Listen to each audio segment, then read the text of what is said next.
Bagaimana mungkin kondisi sosial kita yang begini, apa ngiyai PD kalau kiai-kiai sing sanak turune napa? Iya. Paham ya? Akhirnya kita tetap diam-diam punya format sendiri. Nah, makanya bagaimana mungkin ulul amri itu ditafsiri kalau harus seragam di luar konteks militer tentu salah besar. Malah Imam Nawawi memiliki dawuh bahwa ayat ini sebetulnya turun dalam konteks napa? Militer. Gini ku Umaraus Saroya. Tapi tragisnya pendapat ini tidak populer di Indonesia. Mulai tiap lurah, bupati sampai SBY, tiap kiai yang mimpin ormas itu mengklaim kalau beliau-beliau itu adalah apa? Ulil amri. Dan kita harus taat, harus tunduk. Paham ya? Itu kalau menurut pendapat di sini ya, niku awal yang dipilih ya. Artinya Imam Nawawi menceritakan 3 pendapat, tapi yang diprioritaskan di pertama. Biasanya tradisinya ulama, kalau yang dihikayakan pertama itu yang diyakini, paham ya? Dia misalnya punya 3 hikayah pendapat, ya kok yang diletakkan di pertama berarti yang paling apa? Diyakini. Itu biasanya tradisinya ulama kultural. Paham ya? Terus pendapat kedua, qala ba'duhum ta'atullah wa rasulihi wajibatun qat'an. Sudah jelas ya, kalau taat Allah Rasul pasti wajib. Sekarang kalaupun ulul amri itu adalah penguasa atau ulama atau guru atau orang tua, itu dalam keputusan Islam yang ijma. Ini perlu dicatat. Dalam keputusan ijma, Islam yang sampai napa? Ijma. Bukan dalam keputusan Islam yang masih dikhilafkan. Dan tidak banyak masalah Islam yang ijma.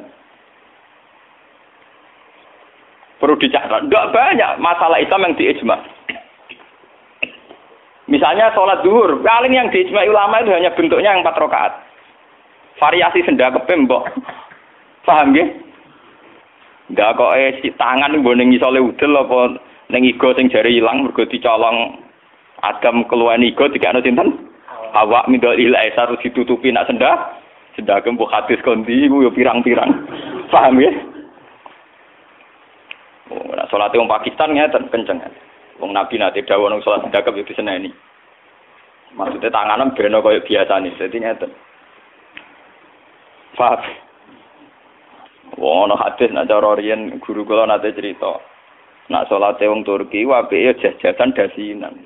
Kejare Nabi, kowe nak salat kudu ala ahsani hayatikum, pada baju terbaik kalian. Sarung identik mbek wong nganggur. Paham ya? Berarti kena sholat sarungan, berarti sowan pangeran dengan pakaian pengangguran. Paham ya? Mereka sarung itu gue kemulan, gue nyolong pelem. Paham ya? Gue tabok dadu. Makanya orang Turki itu meyakini sholat yang baik itu pakai baju kehormatan. Iku sing gue sowan presiden gubernur. Dulu teng Mesir, tenggene Turki. Wong sholat mesti dadinan celananan. Paham ya? Karena Nabi hanya pakai aturan umum ala ahsani napa? Hayatikum. Sehingga pernah ada ulama hadis besar di Al-Azhar itu khutbah dia dasinan tidak pakai peci.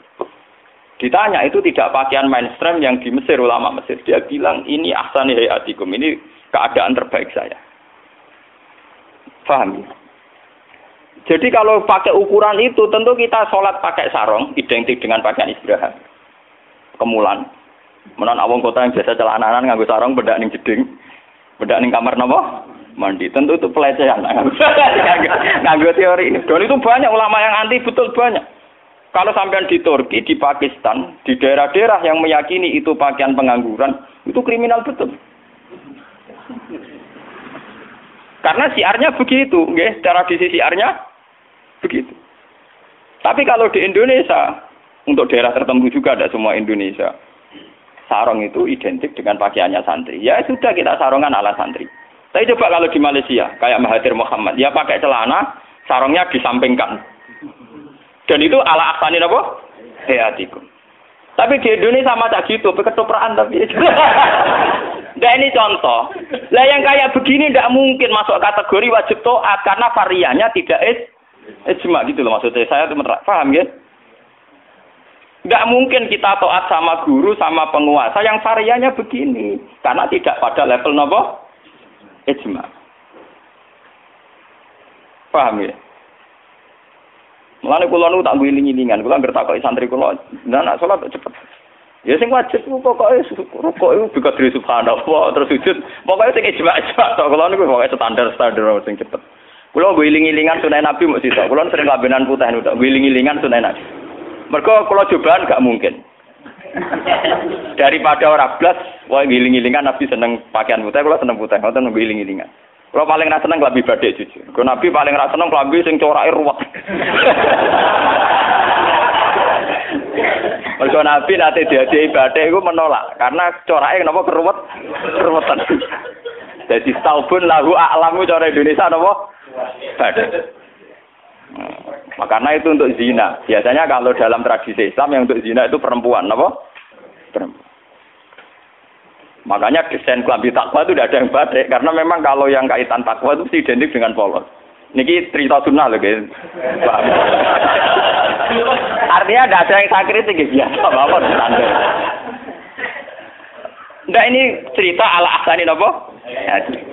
Ala asani hati. Tapi yang menjadi masalah, kalau nanti diskusi kiai. Tapi masalahnya ini loh, kelambine wong Indonesia paling dangkal itu hormatan ku batik. Makanya banyak kiai-kiai yang sholat Jumatan malah milih nganggo batik. Alasannya Jumatan disunatkan pakai putih, kalau ndak baju terbaik. Nah kadang batik itu menempati kasta terbaik. Tapi sebetulnya itu keruwetan. Masalahnya itu ada variannya dulu, varian coraknya itu yang lahu aklam, yang variannya apa? Banyak. Dikeruwetan, apa?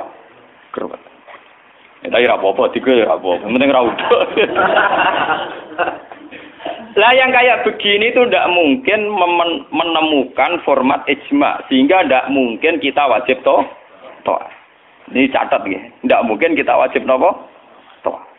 Sehingga tidak perlu santri Indonesia yang mondok Mekah terus mulai jubahan, ya nggak perlu. Sing mondok India terus nganggo turbus gitu boten perlu. Sing di kiai kemal-kemul jubuhan, orang ganteng pesel jubuhan, wah sini wong. Nah gurumu ning Mekah jubuhan pantes ganteng gagah. Apa wirang puasa kriting jubuhan. Mesti pikirane wong pertama ngenyek orang ngarah darani sunah Nabi. Kok nyebeng tapi mesti wong ora sida nafsirno sunah tapi nafsirno sing ora. Paham ya? Terus menyangkut varian-varian yang terus begitu. Lah termasuk yang diijmai ulama yang paling sensitif tentu masalah nikah. Itu mulai dulu sampai sekarang kita harus syukur sama pemerintahan Indonesia. Delala kersane Allah diputuskan sepihak. Sebetulnya sepihak loh, saya ulang-ulang sepihak. Format nikah di Indonesia mengikuti mazhab Syafi'i, yaitu harus ada wali atau pengganti wali. Dan dua saksi. Itu berkah betul bagi Indonesia. Delala mulai dulu mulai pemerintahan Belanda. Karena zaman Belanda sendiri itu urusan nikah, tolak, waris, sama wakaf itu juga sudah diserahkan ulama-ulama Islam itu mulai zaman Belanda sampai sekarang.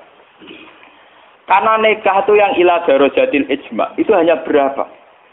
Jika ada varian-varian mazhab kayak Dawud Az-Zahiri, di Syiah sendiri ada mut'ah. Terus di Indonesia sendiri sakake ngomong sing wis ra kuat ngebet terus akhirnya nganggo khilah-khilah mut'ah. Dasar ngajinya Dawud Az-Zahiri itu khilah-khilah dhewe. Termasuk riyen nate ana kiai terkenal gegere ra karuan perkara mut'ah ambek janda populer. Itu memang repot. Tapi apapun repotnya itu tidak boleh divonis zina. Apapun repotnya, sampean jangan pernah menvonis itu zina. Ya kalau tidak cocok, tapi jangan pernah menvonis itu zina. Karena aturan main dalam vonis, dalam sanksi itu ngendikane Nabi idraul hududat bisyubuhat. Fa innal imama la ayyukhti afil afwi khairun min ayyukhti afil uqubah. Coba cari jalan terbaik yang paling bisa ditahmilkan, bisa dimumingkan. Karena seorang imam salah dalam mengampuni itu masih baik daripada salah dalam membuat hukuman. Salahnya pura itu cek bener. Wes salah tangkap itu ngeri, paham ya? Nak salahnya pura orang arah masalah. Pulau balen. Jadi kalau masalah-masalah sing ila darajatil ijma, tentu ulama wajib diikuti. Dan menyangkut sholat yang ila darajatil ijma itu bisa dihitung. Paling itu tadi bentuk subuh 2 rakaat itu ijma. Kunute wis ora ijma. Kunute pun mboten apa?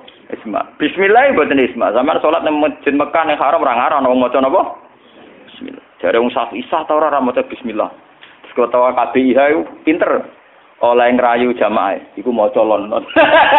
Kok karo mati speaker ana lon-lon. Mergo wong Syafi'i sing fanatik kita kok tenan, sah napa boten Gus? Wong Fatihah kok boten maca napa? Bismillah. Itu kata kabeh iku maca tapi apa? Lon. Kok karo mati speaker rasa lono ayo krungu. Lah jamaah ya goblok nggih pun nak ngoten. Dari dulu kalau bismillah itu memang masalah. Nggih, mulai riyen memang napa? Masalah. Yang kalau kayak gitu itu tidak ila darajatil ijma. Lain wonten cerita ulama Wahabi ketemu ulama Sunni. Samane Sunni nang Indonesia ku NU. Kita koi. Bismillah iku ayatun min kulli suratin utawa ora. Dari ulama NU ya ayatun min kulli suratin. Ya mesti kiyak tau NU. Ditakoki wong Wahabi. Kowe nak nulis kul wa ahad iku mulai angka 1 ayat 1 ku apa? Ya kul wa ahad iya nak mulai ayat ya tulis mulai bismillah. Ora ana tulisan Quran bismillah ditulis ayat sitok. Mesti kul wa ahad 1, Allahu somad 2. Wong kowe dhewe ora termak, engko barani ayat iku piye? Wong kowe dhewe nulis iku mulai napa? Mulai kul wa napa? Ah. Tapi ulama Wahabi kalah sitok ning Fatihah. Khusus Fatihah itu sebetulnya dalam ini ulama Wahabi itu pasti salah. Khusus Fatihah itu memang mulai dulunya dulu zaman ulama ahli hadis. Khusus Fatihah itu bismillah ayatun minha. Nggih, ayatun minal Fatihah. Makanya Qur'annya Wahabi sekalipun itu untuk Fatihah bismillah itu sudah punya angka apa? 1. Khusus Fatihah lho nggih. Nah, kira tau neliti, menyerah tau paham. Mulai tuilik ngapal Al-Qur'an nganti laris semakne ora paham. Oh, ora bakat seneng ilmu. Khusus bismillah di Fatihah itu sudah ditulis angka 1. Karena dulunya dulu khusus Fatihah memang bismillah itu ayatun minha. Paham ya? Tapi di selain Fatihah jelas enggak sampean lihat. Di semua Quran seluruh dunia. Mesti bismillahirrahmanirrahim tanpa ada tulisan ayat. Baru kul a'udzu birabbil falaq ada 1. Paham ya?